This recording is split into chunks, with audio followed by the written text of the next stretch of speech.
Es un hombre de corazón pastoral, ama la música, ama este continente y nos contenta mucho tenerle de vuelta por estos espacios para hablarlo. Este es un encuentro de altura, así que vamos a elevar. Tomás, Dios te use para bendición de todos, ¿eh? Recibamos con un fuerte aplauso a Tomás, por favor.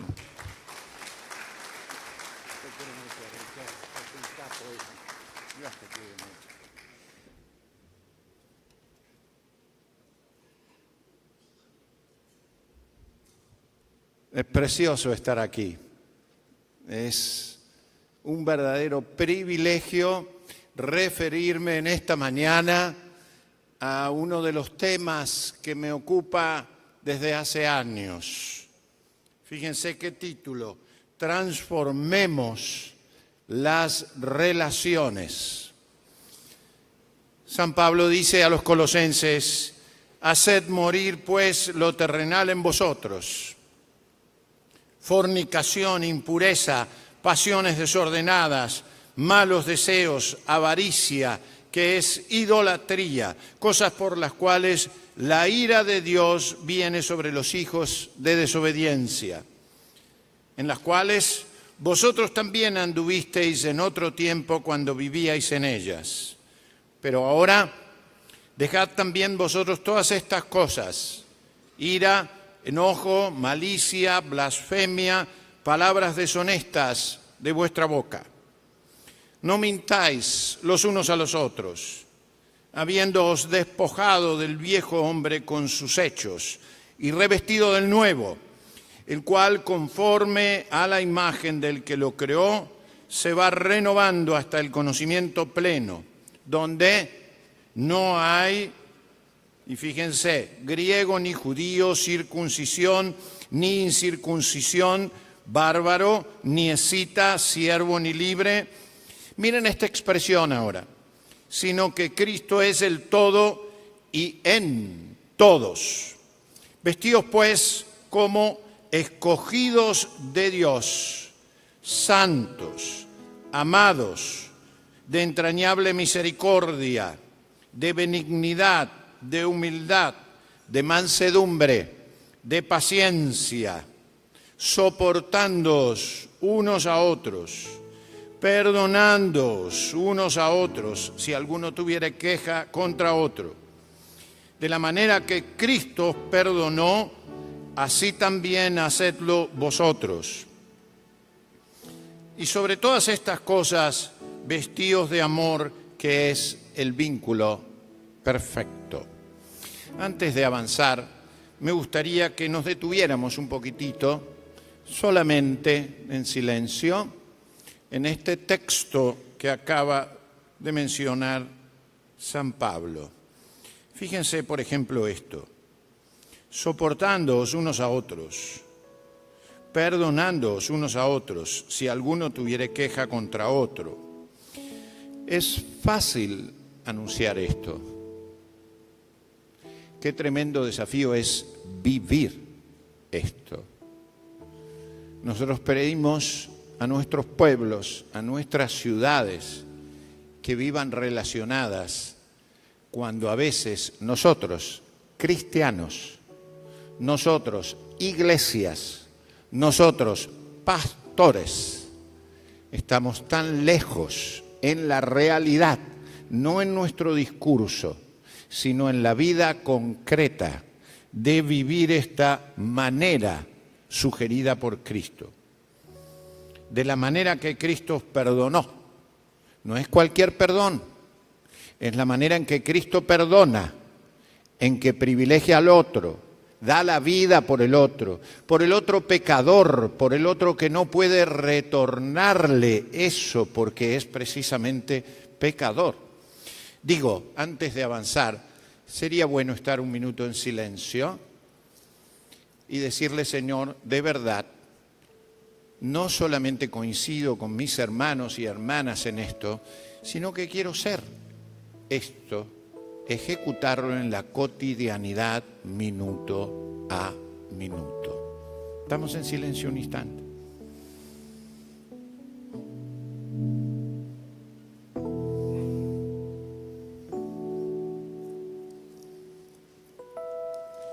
Bien, Nuestro título entonces es Transformemos las relaciones.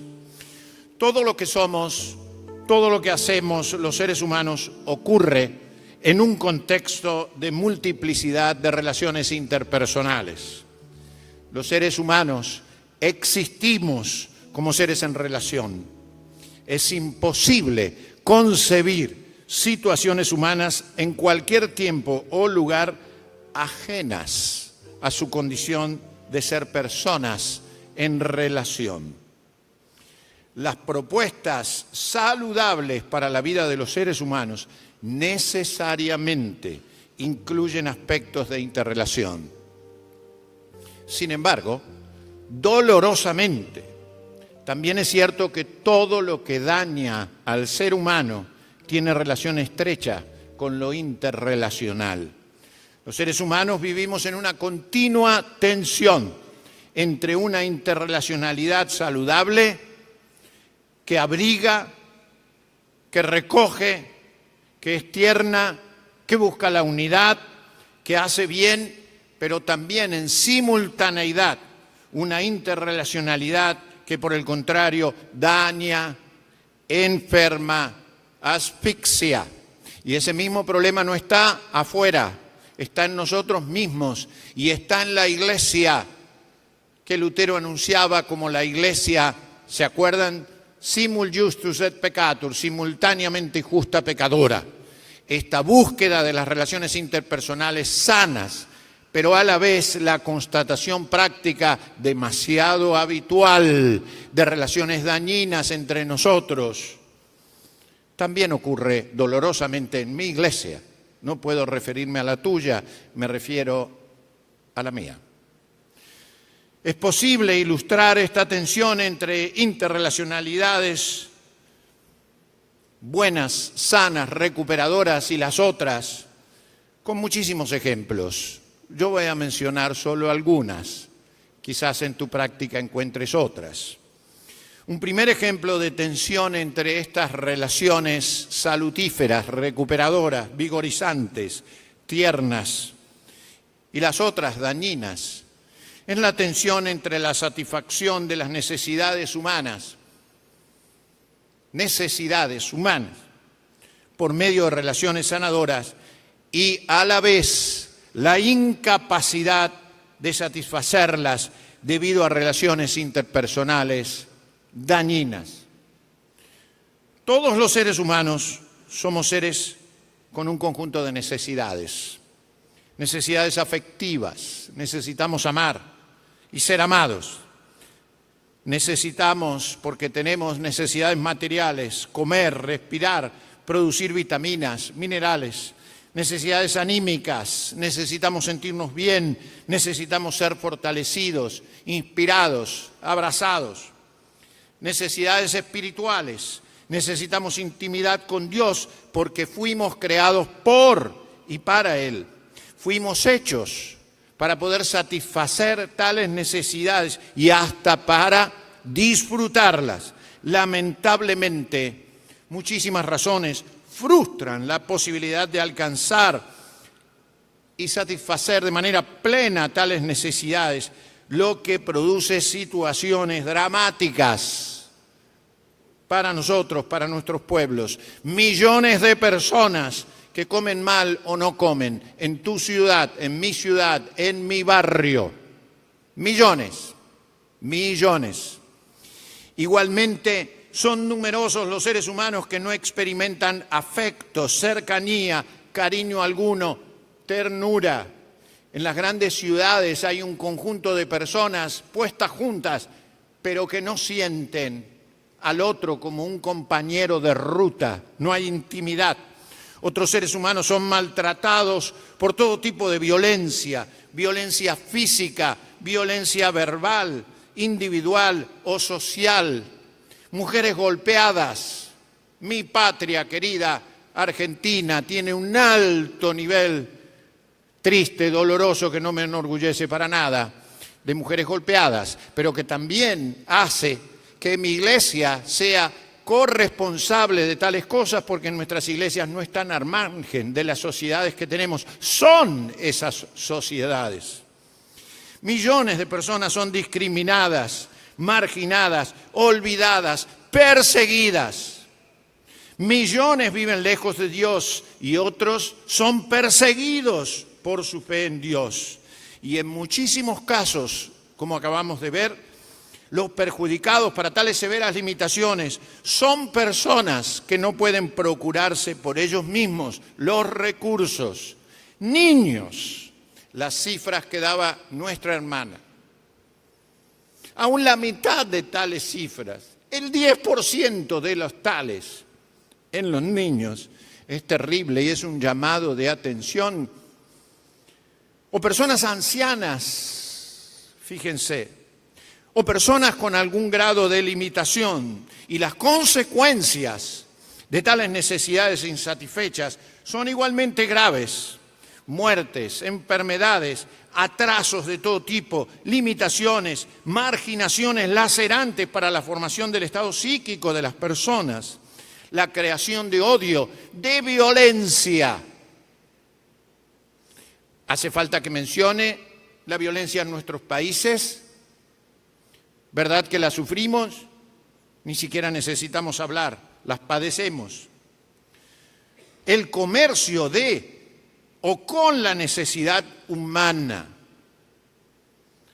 El uso de tales necesidades para la política, no la satisfacción de esas necesidades, sino el uso demagógico de tales cosas, el discurso que se hace sobre ellas, pero las necesidades aumentan y no se satisfacen.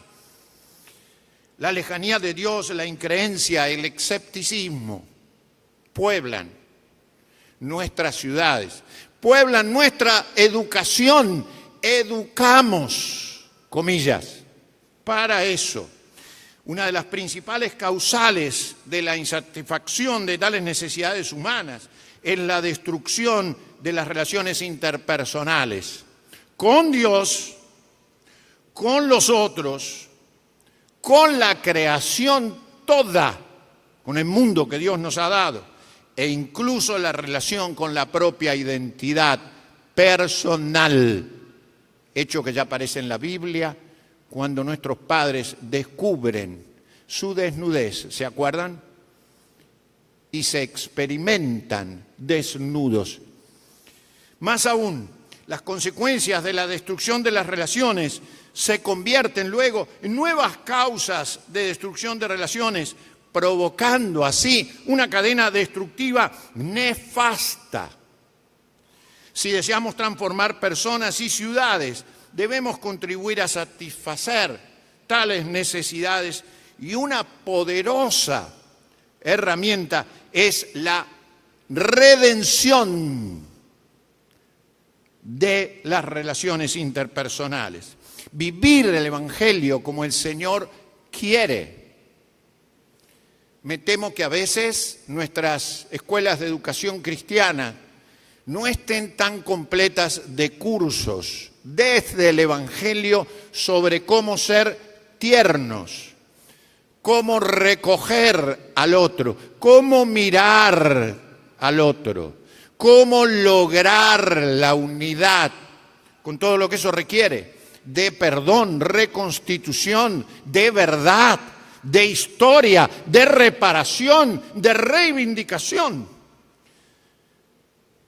Es más, enseñamos el fruto del Espíritu, pero a veces nos olvidamos que la vivencia del fruto del Espíritu resolvería tales carencias, las nuestras y las ajenas. Porque ¿cómo podemos pensar que estamos caminando en el Espíritu y no vivir ese amor, ese gozo, esa paz? Que no es solamente la ausencia de la violencia, sino la construcción de un mundo relacional, apetecible, cálido, honroso, justo. Un segundo ejemplo de esa tensión saludable y otra dañina es la tensión entre la resolución de los mayores problemas sociales por medio de relaciones interpersonales sanas y, en cambio, la incoherencia de fracasar por necedad o por conveniencia o por el tratamiento de las relaciones. Yo tenía aquí un conjunto de citas en honor del tiempo, no las voy a dar porque el tiempo vuela, pero ustedes pueden consultar, pues puedo pasar tales comentarios desde Einstein, por decir a alguien, hasta Obama, Mandela, refiriéndose a la necesidad de un mundo relacional. Permítanme citar solo a dos líderes de origen cristiano. Martin Luther King decía: lo que le afecta a uno directamente afecta a todos indirectamente. Nunca podré ser lo que debería ser hasta que tú seas lo que debes ser. Qué notable, ¿no? Qué contrario a este mundo en que yo soy lo que deseo ser. No interesa tanto si lo hiciste. Cuando millones no lo están logrando, es como que yo tampoco estoy logrando lo que el Señor pide. Thomas Merton decía: la compasión se basa en una conciencia profunda de la interdependencia de todos los seres vivos, que son todos parte el uno del otro y todos involucrados el uno en el otro. Por cierto, está claro que todos reconocemos esto. Me parece que ninguno de nosotros predicaría lo contrario. Sin embargo, algunos de nosotros, al menos, no siempre logramos ser coherentes con lo que decimos. Y por el contrario, es pensar que nosotros mismos, para no echar la culpa a otros, sino asumir nuestras responsabilidades, muchas veces convertimos en aspiración o en logro algunas conductas contrarias, totalmente contrarias a la sana interrelacionalidad.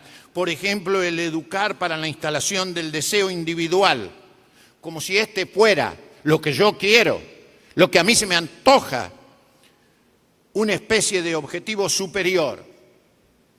Dallas Willard decía: hemos santificado tristemente el deseo. El deseo, debiéramos enseñar, no siempre es lo mejor que te puede ocurrir, que satisfagas tu apetito personal.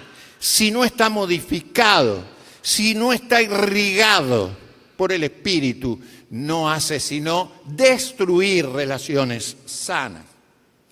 O el educar para vivir patrones culturales individualistas, ilustrados por el selfie. Fíjense qué interesante, cuando visitamos las cataratas, por ejemplo, sobre todo el lado do Brasil, el lado panorámico. Antes se decía punto panorámico. ¿Saben lo que quiere decir eso en griego? Poder mirar el todo, el conjunto, apreciar la interrelacionalidad de factores. Ahora no dicen en algunos lugares punto panorámico, pan de mirar y jorado de mirar el todo. Dicen punto selfie. Así que vos mirás el panorama desde vos. Están las preciosas cataratas, pero en el medio mi cara.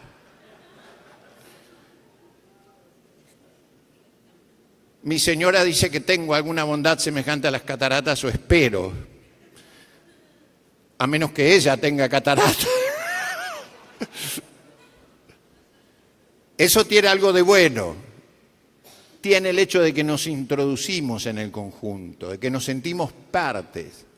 Pero tiene de malo el pensar que la realidad solo pasa por vos y vos y vos. Hasta lo cantamos en los coros desde hace siglos. Yo, Señor, y solo yo.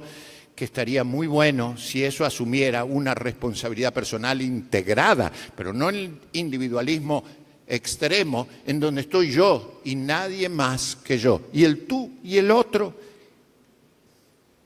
Un tercer ejemplo de esta tensión entre una interrelacionalidad sana y una dañina es desperdiciar las posibilidades terapéuticas que la interrelacionalidad ofrece. No voy a avanzar en detalles, otra vez para recuperar el tiempo, pero déjenme decir que he estudiado en este último tiempo este tema.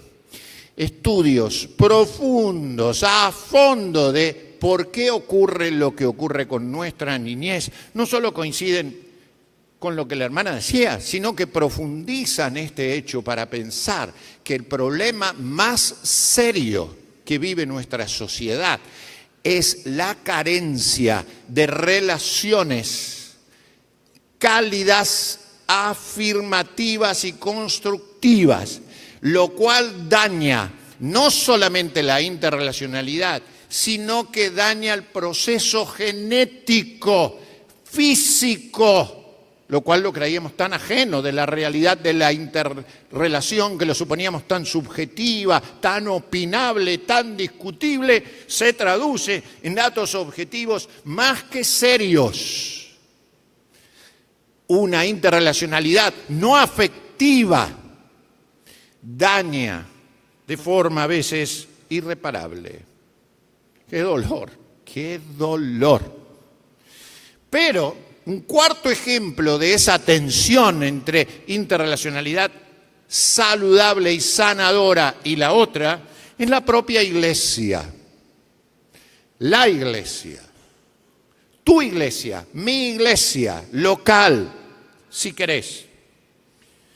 La iglesia es desafiada para ser pueblo. Fíjense qué imagen tan hermosa. Es desafiada a ser familia.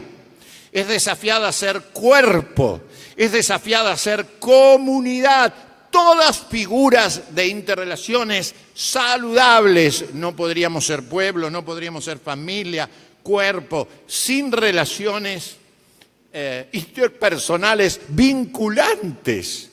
En cambio, de la iglesia pueblo pasamos a la iglesia pueblitos, conjunto de villitas, conjunto de casitas, mi propia casa. En lugar de pensar en la iglesia del Señor como pueblo, cada uno mira su ombligo y dice, esta es la destrucción total de la idea o concepto de pueblo. La iglesia es desafiada para ser familia, pero muchas veces es una familia dividida, enemistada, peleada, a la que le cuesta tener común unidad para tener pura democracia, una mayoría, si es que la tiene, contra una minoría, pero no una común unidad en donde percibe que el Espíritu genera un consenso comunitario de diferencias, no de igualdades, no de homogeneidad, no de imposición de unos sobre todos, diferencias, pero diferencias que al ser producto del Espíritu Santo construyen relaciones vigorosas. La falta de unidad es producto de descuidar las diferencias para que se mutuamente interrelacionen productivamente. Una de las principales causales de esa pobreza eclesial, aunque tengan multitudes,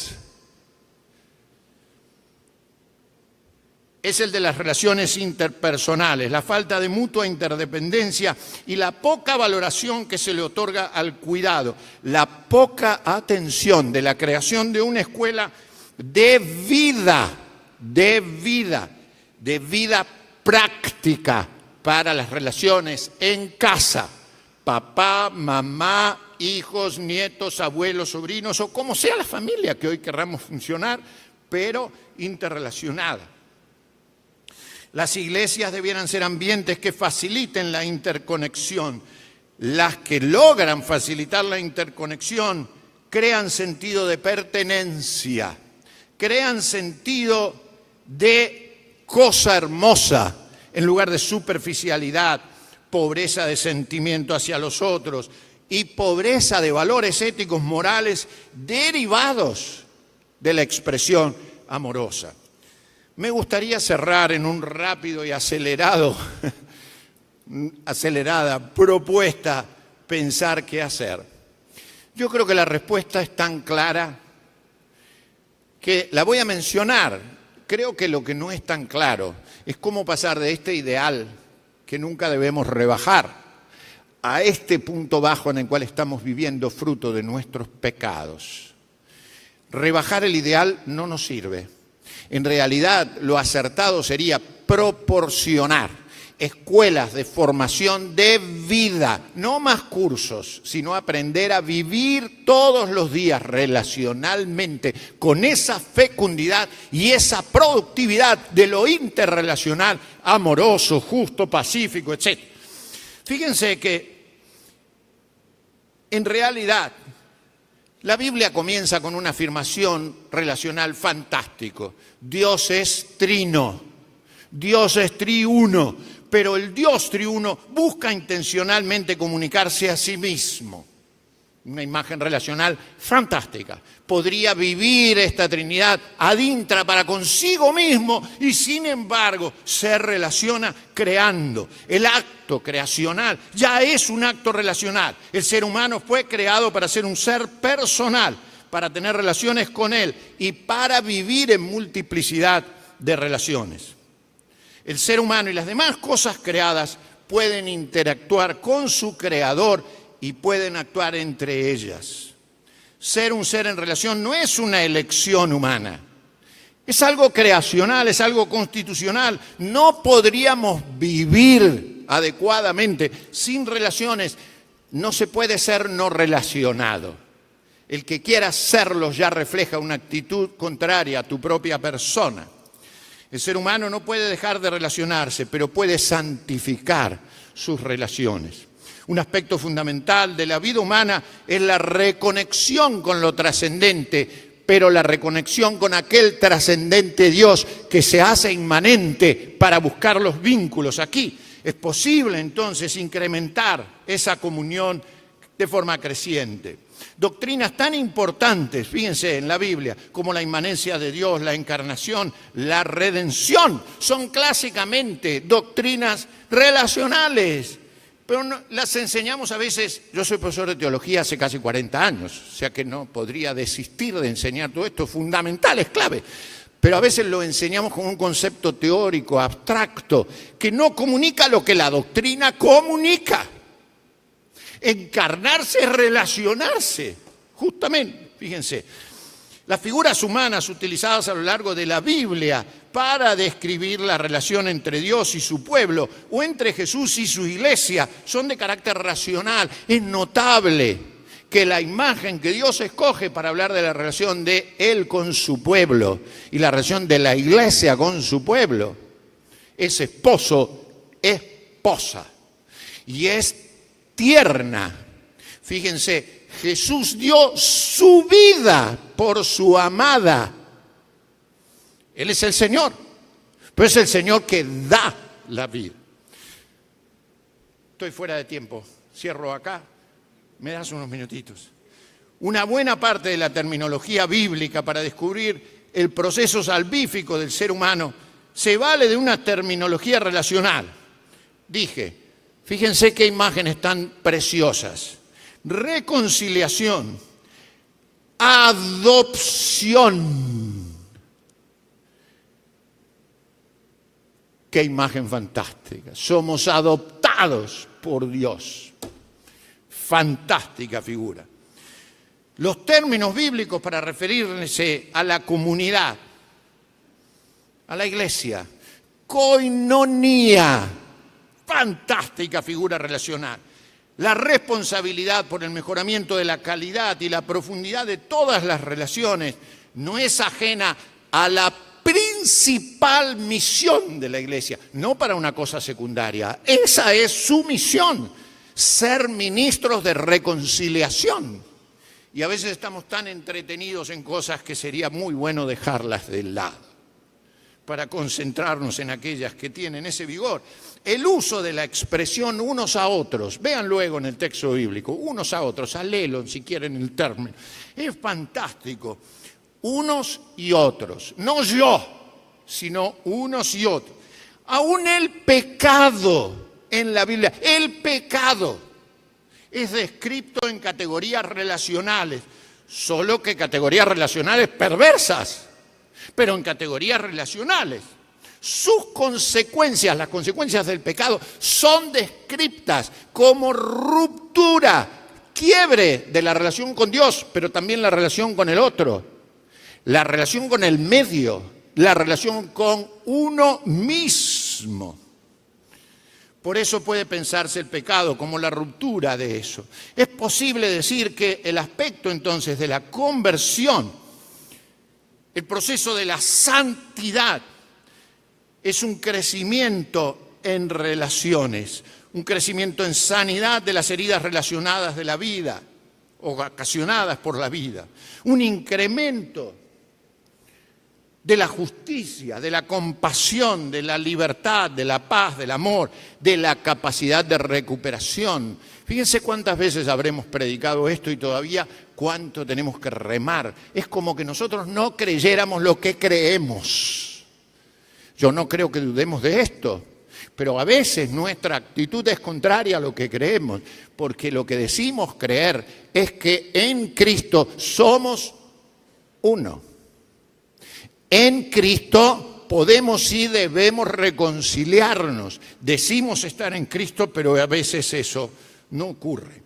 Las enseñanzas bíblicas para los padres, los docentes y los pastores, todos tienen vínculos relacionales que cumplir. Los verbos, los sustantivos bíblicos tan hermosos que a veces debieran ser reemplazados o debieran reemplazar a los adjetivos en lugar de tan bello, linda, grande, mayor.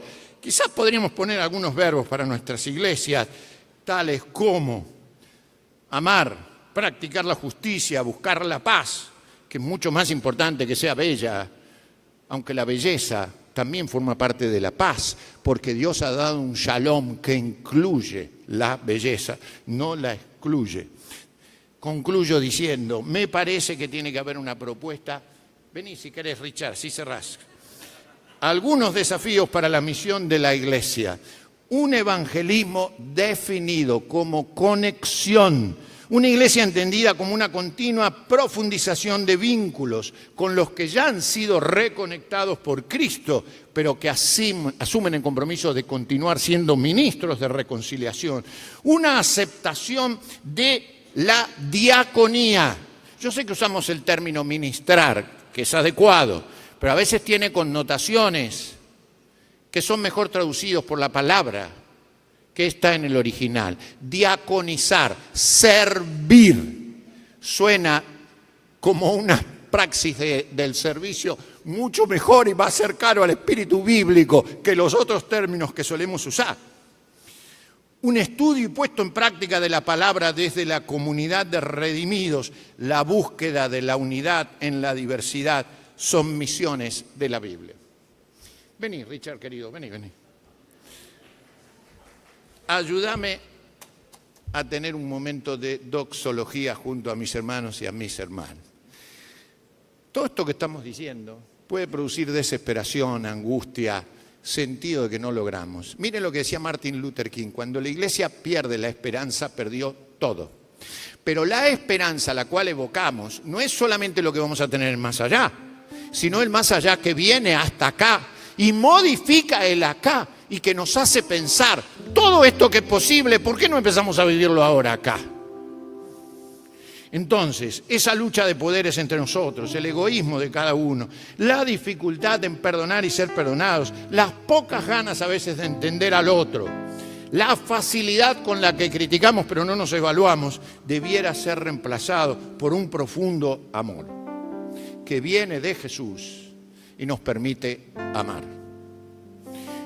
Pero el amor real, la capacidad de darse sin que tenga el que recibe nada de méritos y sin que pueda devolvérmelo, sino que desde la voluntad transformada por el amoroso Dios me permite amar para relacionarme amorosamente, tiernamente, justamente, pacíficamente.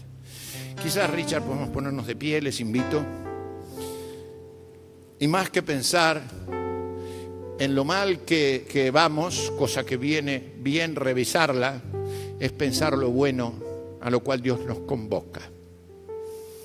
No nos convoca a la desunión, sino al esfuerzo consciente por lograr vínculos amorosos como los que Él puede crear en tu familia, comenzando en casa.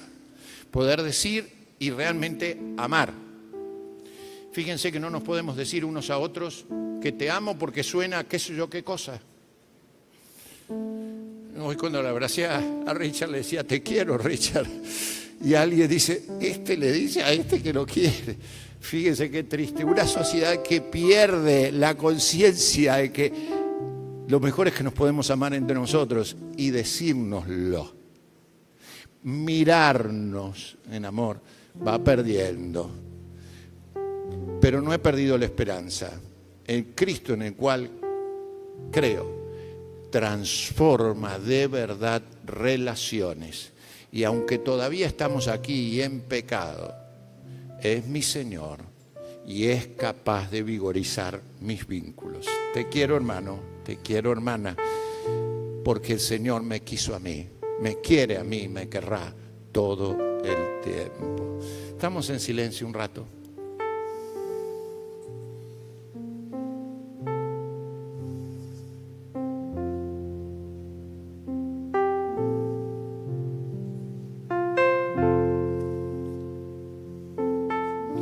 Amén, amén. Gracias. Quiero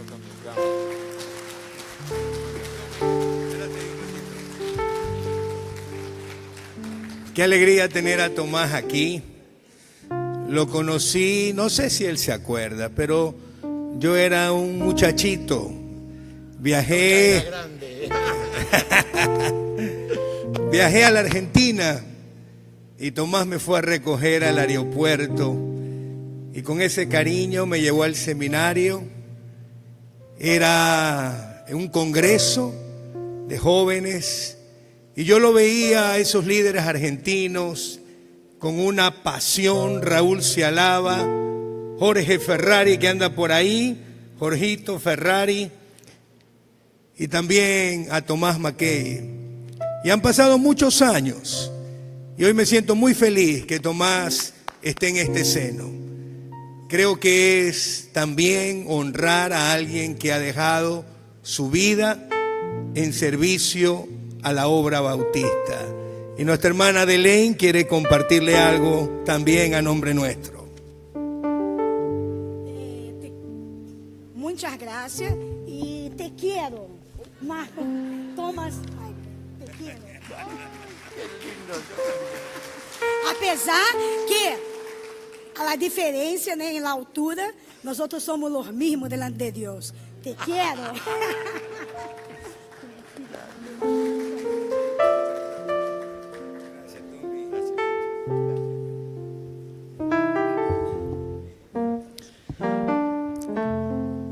Tomen sus asientos un momento.